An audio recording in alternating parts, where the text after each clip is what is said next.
Students, in previous class we have discussed about the indifference curve and marginal rate of substitution. We discussed that marginal rate of substitution decreases with increase in the consumption of goods.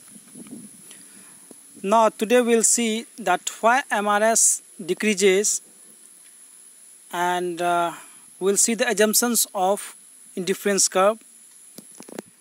So now just see the graph of marginal rate of substitution between apple and banana. Now table we have seen, and yesterday I told you that how bananas sacrifices were taking place with successive consumption of apple. Means if apple was increased, then how bananas were decreasing. And based on that figure, based on that table, we are going to see this graph. Now just observe this graph. When we draw this graph, we see the curve of marginal rate of substitution, that is indifference curve. And in this indifference curve, we can see that it is convex to the origin. Now when we see from the origin, from here, you will see it is convex. Now if it is not convex, if it is concave, then shape will be like this. So because it is convex to the origin, therefore shape of this curve is like this. Okay. Next.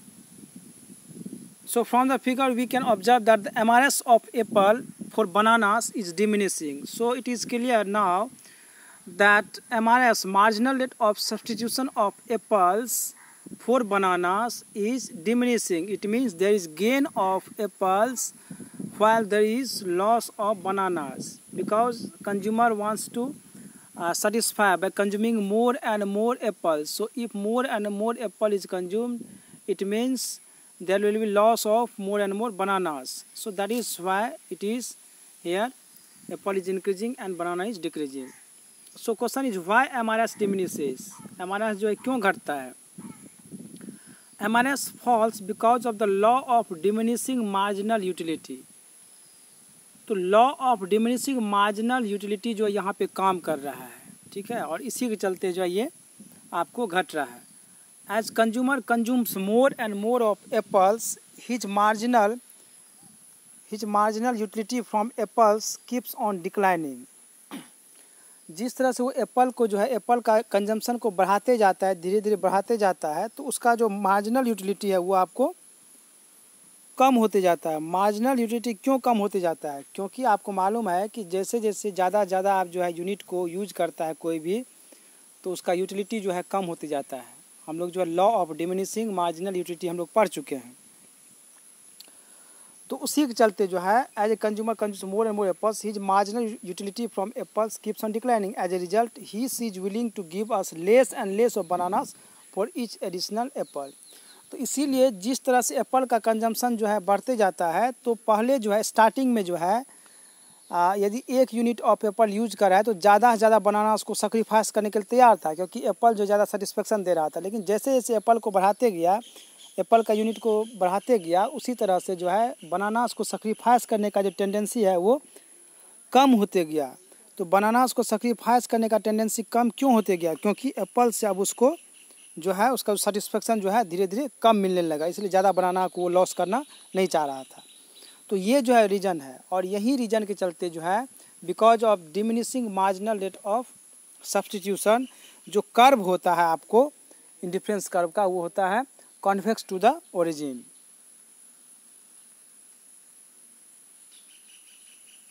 Now let us see assumptions of indifference curves. We are going to discuss the assumptions of indifference curves. Means what are the assumptions that are needed to be keep in mind for this.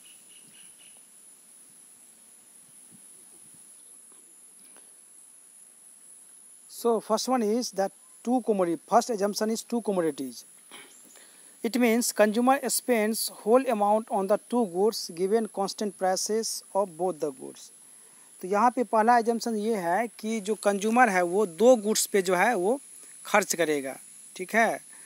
So whatever income consumers have, whatever money consumers have, they spent only on purchasing of 2 goods. ठीक है, तो ये पहला assumption आपको याद रखना है कि 2 से कम नहीं होना चाहिए, 2 से ज़्यादा नहीं होना चाहिए, 2 पे खर्च करेगा वो। तीसरा है non satisfactory, consumer always prefer more of both goods, tries to move to a higher indifference curves. ठीक है, इसका मतलब देखो पॉइंट ऑफ सैटिस्फैक्टरी, हम लोग जब law of diminishing marginal utility हम लोग पढ़ रहे थे और वहाँ पे कार्डिनल यूटिलिटी अप्रोच से हम लोग पढ़े थे कंज्यूमर इक्विलिब्रियम, वहाँ देखे थे कि कंज्यूमर जो है एक पोजीशन पे पहुँच जाता है जहाँ पे टोटल सेटिस्फेक्शन जो है उसका मैक्सिमम हो जाता है और वहाँ पे मार्जिनल यूटिलिटी जो है 0 हो जाता है। तो इंडिफरेंस कर्व में ऐसा नहीं होगा। इंडिफरेंस कर्व में आपको याद रखना है कि टोटल सेटिस्फेक्शन मैक्सिमम होने के बाद जो है 0 आपको नहीं हुआ। इसका मतलब ये हुआ कि यहाँ पे ज़्यादा से ज़्यादा गुड्स यदि कंज्यूम करेगा तो उसको ज़्यादा से ज़्यादा सेटिस्फेक्शन मिलेगा। तो जितना ज़्यादा गुड्स को कंज्यूम करेगा उतना ज़्यादा उसको सेटिस्फेक्शन मिलेगा। यानी कि मतलब ये हुआ कि यदि हायर इंडिफरेंस कर्व है तो हायर इंडिफरेंस कर्व आपको हायर सेटिस्फेक्शन शो करेगा और लोअर इंडिफरेंस कर्व जो है वो लोअर सेटिस्फेक्शन को शो करेगा कंज्यूमर्स का। तो इस चीज़ को जो है माइंड में आपको याद रखना है। ठीक है, कि यहाँ पे जो है 0 जो है नहीं होगा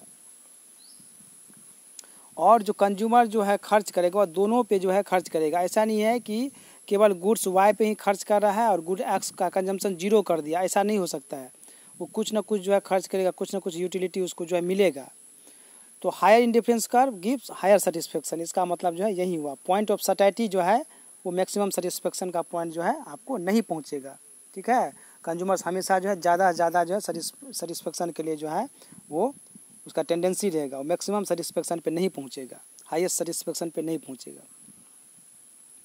third one is ordinal utility, consumer can rank his preferences on the basis of satisfaction. देखो ऑर्डिनल यूटिलिटी हम लोग जान चुके हैं कि जो इंडिफरेंस कर्व है ये ऑर्डिनल यूटिलिटी अप्रोच पे बेस्ड है, ये कार्डिनल यूटिलिटी अप्रोच पे बेस्ड नहीं है। कार्डिनल में हम लोग नंबर से मेजर करते थे कि जो सेटिस्फेक्शन है वो 20 यूटिल्स है, 15 यूटिल्स है, but in case of ordinal utility this is not the case. Here we do not assign the numbers और numerical values quantities to the satisfaction because it is based on the concept that satisfaction cannot be measured. It is feeling, it is a type of feeling, and how can we assign a number, how can we give numerical value quantity to the satisfaction, to the feeling.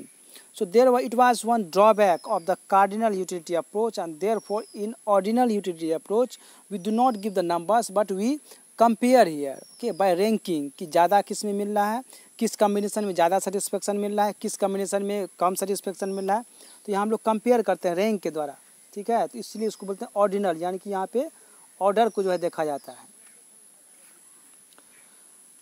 Fourth one is diminishing marginal rate of substitution, जो आपको next assumption है, the fourth assumption है, that is diminishing marginal rate of substitutions. Just we discussed that in case of this approach marginal rate of substitution will decrease. जो substitute करने का जो आपको rate रहेगा वो धीरे धीरे घटते जाएगा, यानी कि बनाना को सैक्रिफाइस करने का आपको जो रेट होगा वो धीरे धीरे कमते जाएगा, यानी कि कम से कम बनाना को लॉस करेगा और एप्पल को कंज्यूम करेगा। यानी कि एक एप्पल को यदि 1 यूनिट ऑफ एप्पल का कंजम्पशन यदि इंक्रीज कर रहा है तो कम से कम जो है बनानास वो लॉस करेगा, सैक्रिफाइस करेगा। तो ये टेंडेंसी धीरे धीरे कम होते जाएगा और इसीलिए जो है आपको इंडिफरेंस कर्व का जो आपका शेप होता है वो कॉन्वेक्स टू द ओरिजिन होता है। Next one is rational consumer. ठीक है, consumer aims to maximise his her total satisfaction. Rational consumer का मतलब ये हो गया कि जो कंज्यूमर है वो फ्री है, free to maximise the satisfaction. उसका जो मेन जो मोटिव होता है वो होता है आपको सेटिस्फेक्शन को जो है आपको हाई करना, ज़्यादा करना, ज़्यादा ज़्यादा हमेशा इस टेंडेंसी में रहता है। वो किसी बाउंड में या किसी भी कांस्टेंट में, किसी प्रेशर में वो नहीं रहता है। ठीक है, तो उसका जो मेन एम होता है वो होता है आपको सेटिस्फेक्शन को ज़्यादा से ज़्यादा बढ़ाना।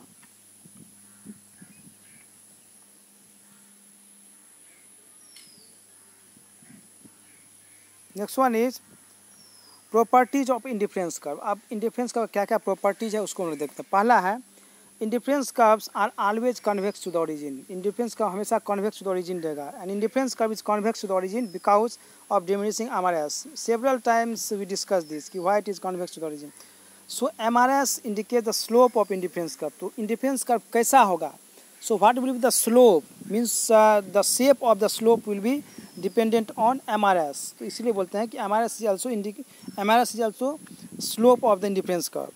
तो पहला प्रॉपर्टी हम लोग क्या देखें? Indifference curves are always convex to the origin. Next है indifference curve slope downwards. Indifference curve जो है नीचे की तरफ जाएगा। क्यों?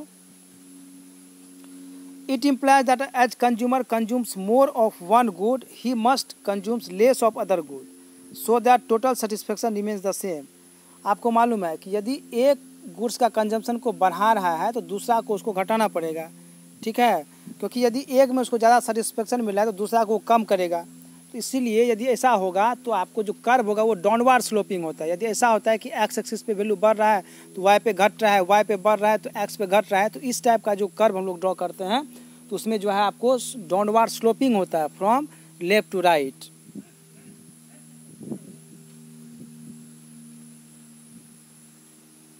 Next one is higher indifference curves represent higher level of satisfaction. High indifference curve represents large bundle of goods which means more utility because of monotonic preference. हम लोग discuss कर चुके हैं कि यदि higher level of indifference curve है तो वो ज़्यादा सेटिस्फेक्शन देगा। क्यों? क्योंकि वहाँ ज़्यादा बंडल्स ऑफ गुड्स है, ज़्यादा गुड्स वहाँ पे है। तो मोनोटोनिक प्रेफरेंस के चलते जो हम जो पिछला क्लास हम डिस्कस कर चुके हैं, आपको जो higher level of indifference curve जो है वो हायर सेटिस्फेक्शन देता है। Next one is indifference curves can never intersect each other. Indifference curve जो है कभी एक दूसरे को इंटरसेक्ट नहीं कर सकता है, क्योंकि आपको यदि इंटरसेक्ट करेगा तो इसका मतलब ये हुआ कि दो कर्व पे जो है सेम लेवल ऑफ सेटिस्फेक्शन हो गया। ऐसा पॉसिबल नहीं है। चलिए इसको आपको दिखाते हैं प्रूफ करके कि दो इंडिफरेंस कर्व कभी भी इंटरसेक्ट नहीं करेगा। ये इंपॉर्टेंट, इसको याद रखना है कि दो इंडिफरेंस कर्व जो है कभी एक दूसरे को काटेगा नहीं, क्रॉस नहीं करेगा, इंटरसेक्ट नहीं करेगा। यहाँ पे फिगर देखिए आप, ये जो है रॉन्ग है, ऐसा नहीं हो सकता है, ठीक है, ऐसा नहीं हो सकता। इस चीज़ को आप याद रखना है कि IC1 और IC2 हमेशा अलग अलग रहेगा। ये जो है हमेशा आपको अलग अलग रहेगा, क्रॉस नहीं करेगा, ठीक है। तो ये रॉन्ग हो, यदि क्रॉस करता है तो क्या होता है इसको हम दिखाते हैं आपको प्रूफ करके। देखिए on indifference curve 1 A = B, देखिए यहाँ पे A जो है वो B का बराबर है। A जो है इंडिफरेंस कर्व 1 पे भी है और इंडिफरेंस कर्व 2 पे भी है, ठीक है।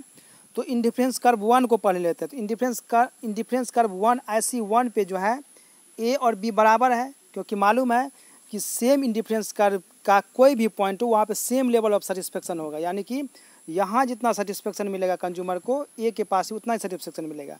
तो A = B हो गया, A = B हो गया। नेक्स्ट अब इंडिफरेंस कर्व 2 पे आए, IC2 पे आइए। यहाँ पे A = C, A = C। क्यों? क्योंकि A जो है आपको IC2 पे भी है और C जो है वो भी IC2 पे है, तो ये दोनों जो है सेम सेटिस्फेक्शन देगा।